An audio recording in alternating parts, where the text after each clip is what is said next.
क्षण असा जगायचा की जणू हा क्षण परत नाहीये, आणि प्रत्येक क्षणाचा स्वीकार असा करायचा आहे की जणू हा जो क्षण आलेला आहे ना तो माझा आहे. वाईट असू दे चांगला असू दे, ज्यावेळेस आपण क्षणाचा स्वीकार करतो, करायला शिकतो ना आणि स्वीकार करतो ना, त्यावेळेस आहे ना हा त्रास होत नाही आपल्याला. आयुष्यामध्ये प्रत्येक जण फक्त मृगजळाच्या मागे फिरतं, आणि ते मृगजळाच्या मागे फिरून फिरून हाती काय येतं? काहीच नाही, दुःख येतं ना. मृगजळाच्या मागे फिरल्यानंतर दुःखच येणार. आणि मग म्हणूनच म्हटलेले आहेत ना, अनेक ठिकाणी लिहून ठेवलेलं आहे की आशानां परमं दुःखम. जेवढ्या तुम्ही आशा कराल तेवढं दुःख तुम्हाला खूप होईल. त्यामुळे आयुष्य असं अपेक्षा खूप छोट्याशा पाहिजे आणि स्वप्न ही मोठी पाहिजे. पण स्वप्न कुठली पाहिजे? भौतिक सुखाची नाही, आध्यात्मिक सुखाची. भौतिक सुख हे क्षणिक आहे, आध्यात्मिक सुख हे चिरतरुण आहे. दत्त महाराजांचे 24 गुरु. दत्त महाराज हे सर्वांचे गुरु. म्हणजे गुरु हा शब्द आलात ना तर फक्त दत्त महाराज दिसतात. दत्त महाराजांनी 24 गुरु केले, त्यापैकी लहान बाळाला गुरु केलं त्याबद्दल आपण सांगितलंय. दत्त महाराजांनी अजून जे गुरु केले तर त्यात एक आहे आकाश आणि एक आहे पृथ्वी. आकाश आणि पृथ्वीचं खूप असं घनिष्ठ नातं आहे. तर दत्त महाराजांनी त्यांना गुरु का केलं असेल? अनेकांच्या मनामध्ये प्रश्न उद्भवला असेल की आकाशाला गुरु का केलं असेल आणि पृथ्वीला गुरु का केलं असेल? तुम्ही जगाच्या कुठल्याही कानाकोपऱ्यात जा, तुम्हाला वरती बघितल्यावर काय दिसणार आहे? आकाश. खाली बघितल्यावर काय दिसणार आहे? पृथ्वी. बरोबर.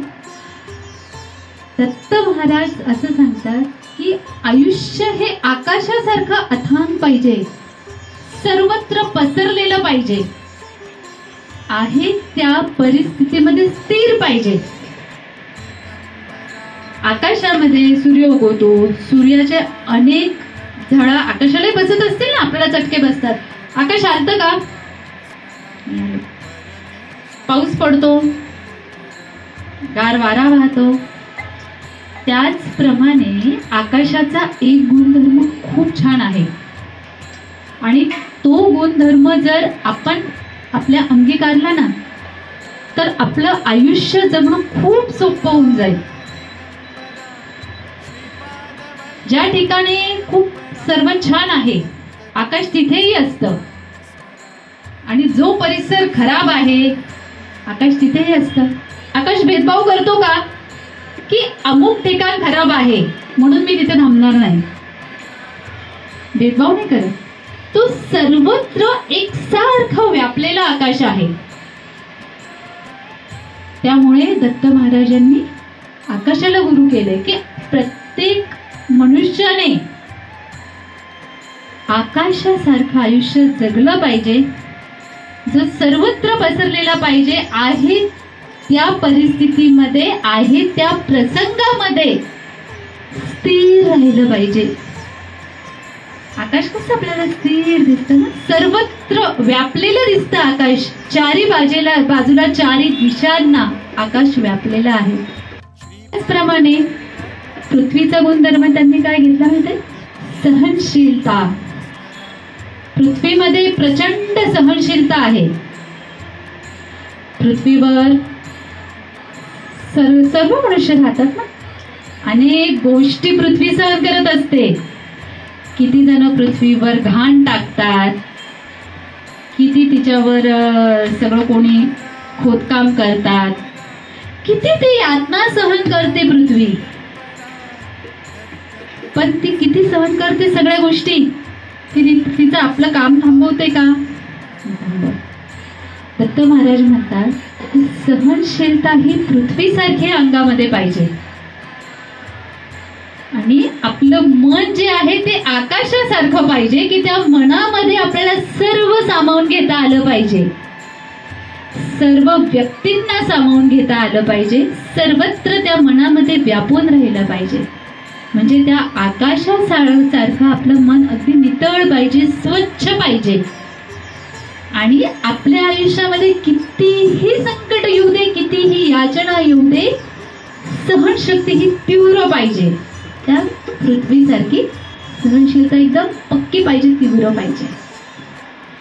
त्याचप्रमाणे आकाश आणि पृथ्वी अजून एक घनिष्ठ नातं आहे. पृथ्वीमध्ये आपण बीज टाकतो, बरोबर. काही कालांतरानंतर पृथ्वी ते बीज घट्ट धरून ठेवते. आता पृथ्वीने फक्त बीज घट्ट धरून ठेवलं तर त्यात रोपटं उगवणार आहे का? नाही. ज्यावेळेस आकाशातनं सूर्याची किरणं पडणार, आकाशातनं पाऊस पडणार, सावली येणार, थंड वारा येणार, तेव्हा ते रोपटं उगवणार ना. मग ते बीज पृथ्वी धरून ठेवते, आकाशाची तिला साथ मिळते, त्यावेळेस त्याला अंकुर फुटतो, मग रोपटं येतं, ते रोप बहरतं, मग त्याचं मोठं वटवृक्ष होतं, झाड होतं. मग ते कधी ते वेलींमध्ये होतं, कधी झाड होतं. एखादं झाड फुलं देतं, एखादं झाड फळं देतं आणि एखादं झाड फक्त सावली देतं, म्हणजे आपलं रक्षण करतं. जे बी आपण जमिनीमध्ये टाकतो त्याला म्हणतात बीज.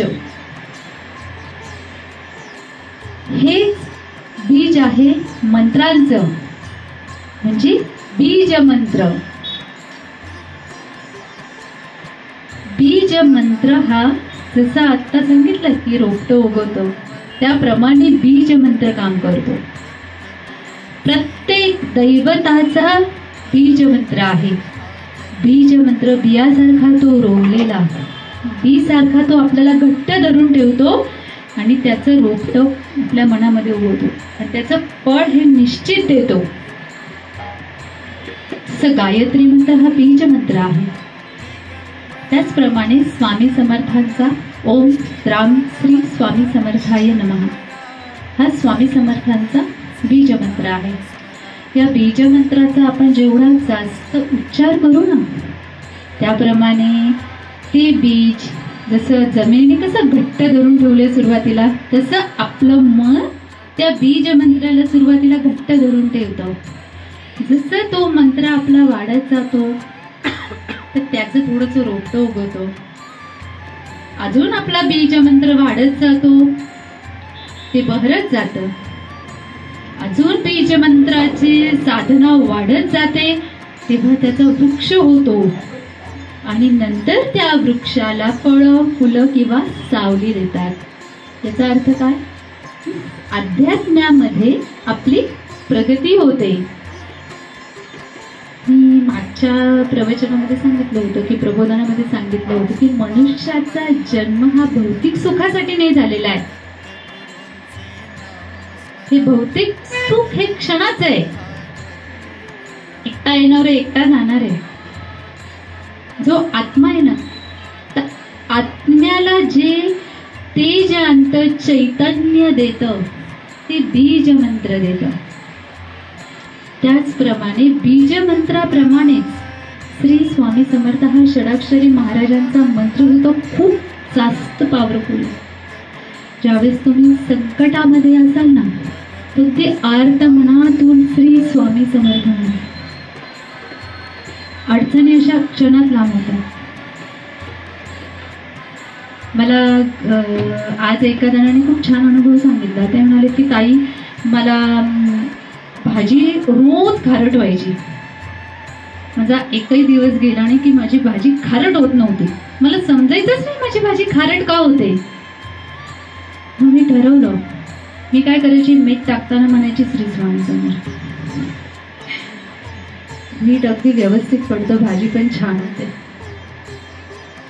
आता मंत्रांनी काम केलं का मंत्रांच्या शक्तीने केलं? मंत्र काम कधी करतं? जेव्हा ते आपण अंतर्मनातून म्हणतो, तेव्हा मंत्र काम करतो. माझं एकदा नाशिकला प्रबोधन झालं होतं, त्यावेळेस एका जणांनी मला, असेच भक्त सगळे बसले होते, प्रश्न केला होता की ताई, आमच्या मुलांना आम्ही 25-30 हजाराच्या ट्युशन लावल्या, प्रत्येक विषयाचं वेगळं वेगळं ट्युशन लावल्या, एवढ्या भारीच्या शाळेत घातलेल्या आम्ही 1 लाख रुपये आम्ही फी भरतो वर्षाची, पण तरीही जेव्हा त्याचा रिझल्ट येतो ना तेव्हा त्याचे मार्क कमीच असतात. आता त्याचं 9वीचं वर्ष आहे, आता 10वी पुढच्या वर्षी, मग जर असंच चालत राहिलं तर कसं व्हायचं? म्हटलं मुलगा आलाय का? नाही आलाय. तर त्याच वेळेस आहे ना एक नवीन पिक्चर रिलीज झाला होता. त्याला म्हटलं तू थिएटरला जातो का? हो. म्हटलं मित्रांसोबत जातो ना? हो. म्हटलं आता नवीन मूवी आला तो बघितला का? हो बघितला ना. काय होती रे स्टोरी? त्याच्या आई वडिलांना प्रश्न पडला की माऊली आहे, पिक्चर बद्दल काय डिस्कस करतायत माझ्या मुलाशी. मग त्यांनी मला स्टार्ट टू एंड 3 तासाचा पिक्चर 10 मिनिटांमध्ये खडा न खडा डायलॉग सगळं सांगितला. मग त्याला म्हटलं, आईने बाबांनी आता कंप्लेंट केली की तुझं अभ्यासात लक्ष नसतं, 0 मार्क. बाळा अडचण काय? तो म्हणतो की काकू मी खूप अभ्यास करतो पण माझ्या लक्षातच नाही राहत काही, मी रात्री पण 3-3 तास वाचतो, अभ्यास लक्षात नाही राहत. म्हटलं पिक्चर कसं लक्षात राहिला? तेच माहित नाही ना. त्याला म्हटलं पिक्चर बघताना 3 तास तुझं मन, तुझी बुद्धी, तुझा देह आणि हे पंचेंद्रिय सगळे एकाच लाईनीमध्ये होते ना, म्हणजे ते एकाग्र करून हे करत होते. त्यामुळे त्या पिक्चर त्याचा खडा ना खडा लक्षात राहिला आणि आयुष्यभर ती स्टोरी लक्षात राहील. त्याला म्हटलं तुला स्कूलमध्ये हेच करायचंय, टीचर शिकवत असताना तुझं मन, तुझं तन सगळं एकरूप करायचंय. त्याचप्रमाणे अध्यात्मामध्ये सुद्धा तुम्ही एखादा मंत्र म्हणतात, एखादी आरती ऐकतात, एखादं भजन ऐकतात, एखादं प्रवचन ऐकतात, एखादी पोथी ऐकतात ना, त्यावेळेस तुमची बुद्धी, तुमचं मन, तुमचं शरीर सर्व तिथे 100% पाहिजे, म्हणजे त्याचं चैतन्य, त्याचा बोध तुम्हाला घेता येईल. नाही तर मग तुम्ही तासन तास बसलात तरी त्याचा अर्थ नाही.